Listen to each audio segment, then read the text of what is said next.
અને કોઈ કારણોસર ફાંસીની સજા આપવામાં આવી એટલે એને પછી છે ને કોર્ટમાં બોલાયો જજ સાહેબે કીધું તને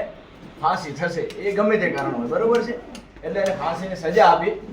તો કે મને પૂછ્યું કે તારી છેલ્લી ઈચ્છા શું છે એટલે એને એવું કીધું છેલ્લી ઈચ્છા એવી છે કે તમે જે મને ફાંસી આપો ને એની પહેલા 15 દિવસ છે મને મારા ઘરવાળા જોડે રહેવાનો મોકો આપો તો કે તને ઘરવાળા જોડે રહેવાનો મોકો તો આપીએ પણ તારે કંઈક એવો એક જામીન આપવો પડે મને કે કદાચ તું 15 દિવસમાં ન આવે ને તો તારી જગ્યાએ એનો ફાંસીએ ચડી જાય એટલે હારો વિચારવા મળ્યો કે આવું તો કોણ માણસ હોય કે મારી જગ્યાએ ફાંસીએ ચડી જાય આવું જામીન કોણ થાય ત્યારે એનો જો બીજો મિત્ર હતો ને એ જામીન થઈ ગયો અને જે જજ હતા ને એને કીધું કે હું જામીન થાઉં છું જો એ નહીં આવે તો હું ફાંસીએ ચડી જજ કે હજી તું વિચારી લે એ નહીં આવે કોર્ટના નિયમની આગળ તારું કશું નહીં આવે એ નહીં આવે તો તારે ફાંસીએ ચડવું પડશે કે હા હું ચડીશ એટલે પછી એ જામીન મંજૂર કરી અને એને મૂકી દીધો ભાઈને 10 દિવસ થયા 12 દિવસ થયા 15 દિવસ થયા ભાઈ આયા નહીં જજ સાહેબે પેલો જે જામીન થયો હતો એના મિત્ર એને બોલાયો કે ભાઈ તારે તું જામીન થયો તો એ ભાઈ તો આયા નથી હવે તારે ફાંસીએ ચડવું પડે તો કે હા હું રાજી ખુશી ચડી જઈશ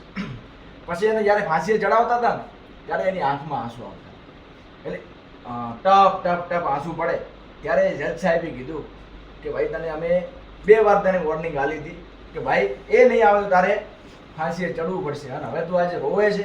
એટલે એને બહુ મસ્ત જવાબ આપ્યો કે જે મારી એક આંખમાં આંસુ આવે છે ને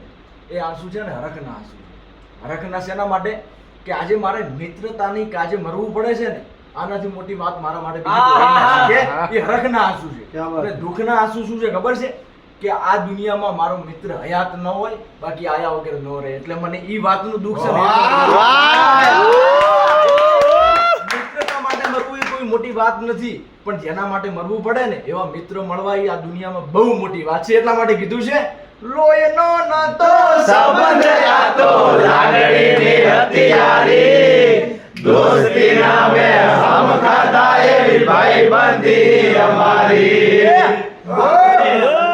હારે પડતા ગયા એ દિવસ ભાઈબંધો મળતા નથી ફોન જેમ કરતા નથી